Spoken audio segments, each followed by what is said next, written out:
पहली हैबिट है वो ये है कि आप मिस्टेक करेंगे, आपने मिस्टेक नहीं करनी, कंसिस्टेंट होना है आपने, यानी जो भी आपके नेक्स्ट 5 हैबिट्स को उसमें कंसिस्टेंट रहना है, जो सबसे बड़ा जरूरी काम है। और जो दूसरी हैबिट है वो है आपने सुबह उठते जब आंख खुले पहला काम पानी 16 आउंस ऑफ वाटर, यानी 2 गिलास आपने पानी के पीने हैं, रूम टेम्परेचर के, ठंडा पानी ना हो और अब वो आपका जो है वो उसमें कोई चीज ना डाली हो, उसका सिंपल नॉर्मल वाटर, अगर आप चाहें तो सिर्फ लेमन डाल सकते हैं, इसके अलावा नथिंग, यानी फ्लेवर वाटर ना हो। उसका फायदा क्या है और क्यों पीना है, उसकी वजह यह है जब हम रात को सोते हैं हम ब्रीथ करते हैं नाक से या मुंह से, उससे हमारा 2 पाउंड जो है वाटर ब्लड से खत्म हो जाता है। और जब ये 50 साल के बाद जब एज आती है हमें थर्स्ट फील नहीं होती, प्यास नहीं महसूस होती, ये एबिलिटी आप बॉडी लॉस कर जाती है। उस वजह से ये हैबिट जो है वो रिसर्च के साथ बेस की गई है कि आपने उठते सार मिनिमम 2 गिलास अदरवाइज 4 गिलास पानी पीने की हैबिट बनाएं और उसमें आंख खुले पहले रात को आप दांत साफ करके सोएं और जो है वो सुबह पानी पिए, अगर नहीं साफ किए तो फिर कुरली करके गर्म पानी से फिर अपना पानी जरूर पिए। तो ये आपका जो लास्ट है उसको मेंटेन करेगा, आपके फ्रेशनेस को ताजा रखेगा और जो आपका ब्लड है वो थिक नहीं होगा, वो आपका लाइट रहेगा, जो आपकी जो हाइपरटेंशन के मरीज हैं उनको फायदा होता है और उसके अलावा जो आपके किडनीज की वाश के लिए बहुत अच्छा है। इसमें जो दूसरी हैबिट है वो आपने अपना सुबह की 10 मिनट की सूरज की रोशनी लेनी है। उसमें रिसर्च ये है कि जो लोग सुबह की 10 मिनट की रोशनी लेते हैं उनके कार्टिसोल लेवल डाउन हो जाते हैं 50-60% और उनका डिप्रेशन कम होता है अगर सुबह की रोशनी डायरेक्ट सनलाइट लें कम से कम 10 मिनट ओनली। तो 10 मिनट लाइट लेने से आपका डिप्रेशन कम होगा, कार्टिसोल लेवल डाउन होंगे और आपकी बॉडी को फायदा होगा। इसके बाद जो तीसरी हैबिट है वो है आपका ब्रेकफास्ट। ब्रेकफास्ट में जितने बुजुर्ग लोग हैं वो सुबह दलिया खाएंगे, एक स्लाइस खाएंगे, इन्हें खाने पीने से वो ऊपर से जितना लाइट नाश्ता होगा उतना उनके लिए अच्छा होगा। आई डोंट नो ये मिथ उनके ज़हन में कहां से आ गई है, क्या इसकी रीजन है।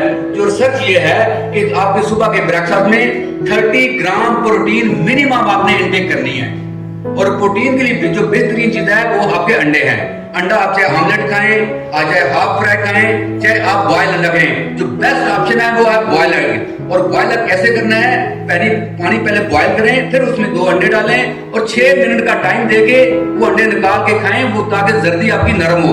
अगर जर्दी हार्ड हो गई है तो उसको फेंक दें, वो अंडा 0 न्यूट्रिशन का है और अंडा आपने जर्दी समेत खाना है। अगर बगैर जर्दी का अंडा खाया जाए, जो रिसर्च हुई है कि हमारी बॉडी 18% प्रोटीन अब्सॉर्ब करती है बस, अगर जर्दी समेत अंडा खाया जाए तो हमारी बॉडी 50% प्रोटीन अब्सॉर्ब करती है। तो ये चॉइस अब आपके पास है और उसको कभी नमक ना लगाएं कि साल्ट इज किलिंग अस। जो लोग साल्ट के इंटेक है वो मैक्सिमम 2 से 5 ग्राम पर डे है। अगर आप 2 ग्राम ले तो महीने का 60 ग्राम साल्ट बनता है, अगर 5 ग्राम ले लें तो आपका 150 ग्राम बनता है। आप अपने घरों में कैलकुलेट करें कि आप पर हेड हर बंदा 1 किलो के करीब साल्ट खा रहा है और खा के अल्लाह से दुआ मांगता है, या अल्लाह तू मुझे सेहत दे दे, मेरा बीपी ठीक कर दे। और जिस तरह शुगर का मरीज चीनी खा के मिठाई खा के दुआ मांगता है, या अल्लाह तू शुगर ठीक कर दे। तो अनफॉर्चुनेटली ये वही कंसेप्ट है जो बगैर वजू के नमाज पे खड़े हो जाए और उस पर दुआ करें, या अल्लाह मेरी नमाज कबूल कर ले, मैं तेरा बेसरर आदमी हूँ, मैं मस्कीन बंदा हूँ, बूढ़ा आदमी हूँ, लाचार आदमी हूँ।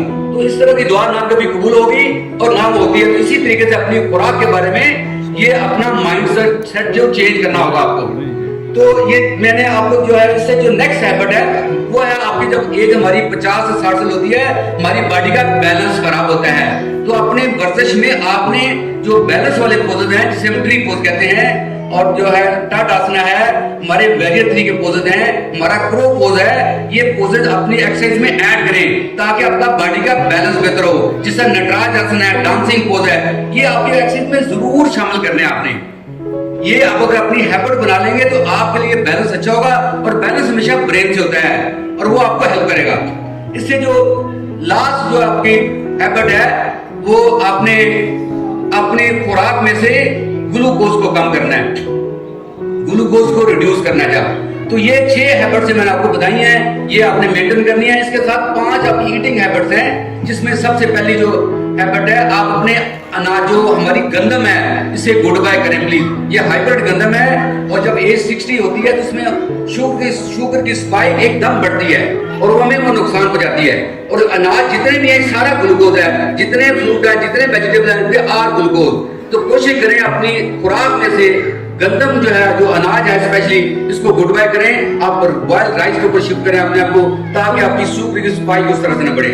और दूसरी जो हैबिट है, आपने अपनी खुराक में से जो है वो सैलेड जो है वो कम करना है। सैलेड जो है हमें हमारी प्रोटीन को जाया करता है और उसको आपने कम करना है। और तीसरी हैबिट, आपके जो फ्रेश जूसेस हैं, जितनी भी तरह के जूसेस हैं, उनको एलिमिनेट करें अपनी लाइफ में से। ये जूसेस सारे समझिए आप, जो किन्नों का जूस पी रहे हैं, एप्पल का जूस है, गाजर का जूस है, कि इसमें तो आपने चीनी के चम्मच घोल के गिलास पिए जा रहे हैं और उसका आपकी बॉडी को कोई उसका न्यूट्रिशन नहीं है, कोई बेनिफिट नहीं जितना आप समझ रहे हैं। तो ये ईटिंग हैबिट्स जो है आपको अपनी चेंज करनी होगी। और इसके साथ जो आखिरी पांचवी हैबिट है वो है फैट। आपको फैट का इंटेक रखना पड़ेगा। जितने 60 साल के बाद लोग हैं वो लो फैट पे शिफ्ट करते हैं अपने आप को। तो उसमें जब योगर्ट लें तो फुल फैट लेना चाहिए, दूध लें तो फुल फैट लेना चाहिए, ताकि हमारी बॉडी में जो प्रोटीन डाइजेस्ट होती है वो फैट के बगैर डाइजेस्ट नहीं हो सकती। तो आपको फैट का इंटेक जरूर रखना है। तो वैन ये जो मैंने आपको जो 60 साल के बाद जो हैबिट्स हैं आपकी, 6 आपकी वेबसाइट हैबिट्स और 5 ईटिंग हैबिट्स बताई। और वैसे योगा क्या करता है आपको, योगा हमारी बॉडी पे 6 ह्यूमन डिमेंशन हमारी बॉडी की। जो सबसे बड़ी डिमेंशन है वो है माइंड। हमारा योगा हमारे माइंड को फिक्स करता है, नर्व्स को फिक्स करता है। वो किस तरह, अगर आप बैठे हुए हैं, खड़े हैं, ये जो सोच रहे हैं, सोए हुए हैं, आपके दिल में मनफी ख्यालात मतलब खौफ पैदा हो रहा है, वसवसे पैदा हो रहे हैं, फियर पैदा हो रहा है, तो समझिए मेंटल हेल्थ इज कॉम्प्रोमाइज्ड। अगर आप सोच रहे हैं मैं किसी को डैमेज करूं या मुझे कोई नुकसान पहुंचाएगा, ये सोचें अगर आ रही हैं या सुसाइडल थॉट्स आ रही हैं, तो मेंटल हेल्थ ठीक नहीं है। तो आइए योगा का टूल जो आपकी मेंटल हेल्थ को बेहतर करेगा। इसके बाद जो नेक्स्ट डायमेंशन आती है वो है बॉडी, जिसे बीएमआई कहते हैं। आपका वेट आपकी हाइट के अकॉर्डिंग होना चाहिए। थंब रूल ये है, जितने इंच आपका हाइट है उतने केजी आपका वेट होना चाहिए। उसमें प्लस माइनस आप 5 केजी कर सकते हैं। और तीसरी जो डायमेंशन है वो है एनर्जी, फिटनेस, जिसे हम कहते हैं एज में क्या करना, एज जो एक नंबर है, वो नंबर तब है जब आपकी बॉडी में 4 चीजें मौजूद हैं। Number 1 strength, number 2 stamina, number 3 flexibility, number 4 balance. जिस वजूद में ये 4 चीजें मौजूद हैं, उसकी उम्र चाहे 20 साल है, चाहे उम्र 60 साल है, वो फिट आदमी है। तो योगा इज द टूल जो आपकी बॉडी में ये बना सबको 4 चीजें पैदा करता है आपके अंदर।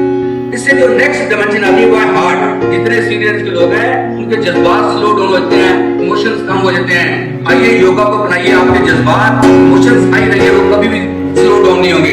इसके बाद जो नेक्स्ट डायमेंशन आती है वो है वेलनेस, जो बिगेस्ट चैलेंज है। बीवी मियां को कहती है ये करना है, मियां इधर सुनता है, इधर से निकाल देता है, यानी उसको एक्सेप्ट नहीं करता, एक्सप्रेस नहीं करता अपनी चीजों को। इसी तरह ये सबसे बड़ा डायलेमा है इस वक्त, लोग इंट्रोवर्ट जो लोग हैं वो अपने आप को एक्सप्रेस नहीं कर पाते। तो ये जो अवेयरनेस की डिमेंशन है, आप योगा इससे इंप्रूव करेगा, आपकी अवेयरनेस बेहतर होगी। लास्ट बट नॉट लीस्ट जो है वो है सोल। अब आइए क्वेश्चन फॉर यू गाइस, हमारी सोल का तल्लक किस प्रॉपर्टी के साथ है बॉडी में? अगर वो ना रहे तो हमारी सोल गुड बाय कर देती है। Any answer from this side, ladies first. But no mind. Breath, thank you very much. Breath is the remote control of our mind. अगर पहले इंसान का सांस बंद होता है तब हार्ट बंद होता है। पहले सांस बंद होता है फिर आपके किडनी फेल होते हैं। पहले सांस बंद होता है फिर आपका लिवर जवाब देता है। पहले सांस बंद होता है फिर सोच जाती है, hi man goodbye, I am no more with you because you are not breathing now. और आज जो सबसे अच्छा सांस लेता है वो 3 से 4 माह का बच्चा लेता है। बच्चा लेटा हो, उसकी देखिए बेली, पूरे उसके जो लंग्स हैं वो इन्फ्लेट होते हैं और डिफ्लेट होते हैं। आपकी बॉडी में सबसे बड़ा मसल लंग्स हैं, जिसके अंदर 7 लीटर वॉल्यूम आता है एयर का, 3.5 लीटर एक तरफ, 3.5 लीटर एक तरफ। लेकिन आज जितने लोग आप बैठे हुए हो अगर योगा नहीं करते हो तो आप शैलो ब्रेथ के ऊपर हो। हम 204 ml सांस ले रहे हैं और इसका नुकसान क्या हो रहा है? जो रिसर्च ये है, जब हमारा CO2 लेवल बॉडी में मैक्सिमम बढ़ता है तब हमारे मसल जो है वो ऑक्सीजन अब्सॉर्ब करते हैं, और मसल को ऑक्सीजन चाहिए। हमारी बॉडी में हमारा माइंड है जो मैक्सिमम हमारी ऑक्सीजन का कंटेंट यूज करता है। आप ये देखिए, जब हम खुराक खाते हैं लिवर उसको कन्वर्ट करता है 3 केमिकल्स के अंदर। पहला केमिकल है प्रोटीन, दूसरा केमिकल है फैट, तीसरा केमिकल है ग्लूकोज। ये केमिकल, तीनों केमिकल व्हाइट सेल की सूरत में आपके ब्लड में मौजूद होते हैं। आप इनका जब लेते हैं ऑक्सीजन इन तीनों को कैरी करता है, हमारे बालों तक, नाखून तक पहुंचाता है। अगर हम सांस की मशक बेहतर कर लेंगे, आप आराम से अपनी जिंदगी में नजर काम, छोटे छोटे प्रॉब्लम, बुखार होना, जो इन्फेक्शन होना, ये गुड बाय हो जाएगा, आपसे दूर चले जाएंगी चीजें। ये तो ये सांस को अपने सीखना है प्लीज। अब सांस जो है वो नॉर्मली राय खाने के बाद जो चाय पीते हैं बड़ा मजा आता है, लेकिन अनफॉर्चुनेटली आपको अंदाजा नहीं है वो चाय खाने के बाद जो पीते हैं वो आपकी बॉडी में 2 चीजों को डिप्लीट करती है। नंबर 1 आपकी बॉडी से आयरन, नंबर 2 आपका कैल्शियम। चाय भले पिए आप, लेकिन आधे घंटे के वक्फे से पिए ताकि ये 2 चीजें आपकी डिप्लीट ना हो। जितनी खवातीन है उनका आयरन डिप्लीट होता है और हड्डियां कमजोर होती हैं, और कैल्शियम डिप्लीट होता है, हड्डियां कमजोर होती है, जिससे उन्हें इंजरी आती है, प्रॉब्लम आते हैं। तो ये मैंने जो चीजें आपसे शेयर की हैं, आई होप कि आपने इसमें से कुछ चीजें सीखी होंगी क्रैक को। तो आइए, अल्लाह ताला, मेरी दुआ है आप सबके लिए, अल्लाह ताला आप सबके लिए आसानियां पैदा करे और हमें मिलकर दूसरों के लिए आसानियां बांटने का शर्फ अदा करे। तो मेरे साथ एक आवाज स्लोगन लगाइएगा, life is. Thank you very much. Azam साहब के लिए बहुत सारी ताली।